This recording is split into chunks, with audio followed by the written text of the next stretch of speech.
Welcome back to KP's Kingdom, Cooking with KP. And today I'm going to show you how to make croque madame. Alright, let's get on with it. There's a few little steps in this one.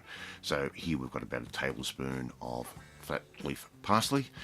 I'm just going to chop that up. And I'm using this stupid herb knife and it's absolutely useless. Worst thing I ever bought. So just use a normal knife. I think you'll find it a bit easier than buying one of these gizmos. Right, so I'm going to put that aside. Right, just like that. And now we can go to our next step. Now what we're going to want is a nice little saucepan. And we're going to want 20 grams of butter. I'm just going to put that in on a lowish type heat.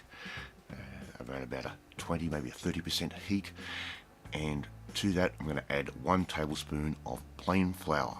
And we want to just cook that off. And what we're doing here is we're making a roux. So we want to cook that flour out.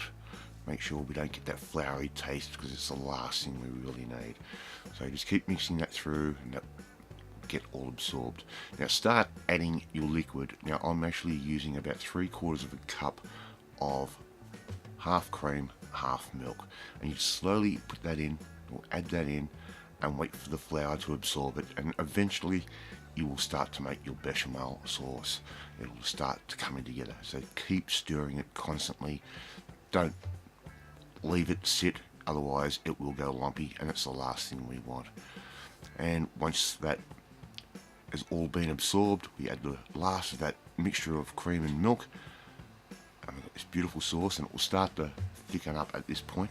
We've added our parsley in, and I'm putting a little bit of salt just to boost that flavour a little bit.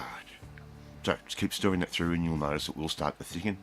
We can now add our cheese, and I'm adding around about half a cup of cheddar cheese. It's just a basic cheddar cheese, and we want to melt that cheese into the sauce. So just keep stirring. As I said, it will come together within about 3, maybe 4 minutes quite easily. And once we've done that, we can set that aside. So I've got some nice big soccer ball style ham here. I'm going to cut that in half. We don't need a lot of ham on this. If you want to go a doubled up version of the ham, by all means do so. So we've got some nice thick toast bread. You could use whatever bread you prefer. I think a sourdough would work really well on this. We just want to add a little bit of sauce on top of the bread. And this is going to be our cheese factor and our sauce factor for this amazing but quite simple little meal. So just add it on. Make sure you coat it as you would do if you're using butter, buttering a bread, making a sandwich, because essentially that's what we're making here. Alright, that's not too hard, is it? So sprinkle that all the way through. Simply grab your ham, and all we're going to do there is just lay that on top of the first slice, fold over the second, and there we go. We've got the start of this amazing snack. It's a perfect thing for a Friday night, and it's a little bit fancier than just having ham and cheese on toast. It tastes a lot better, and that parsley gives it a real unique flavour as well.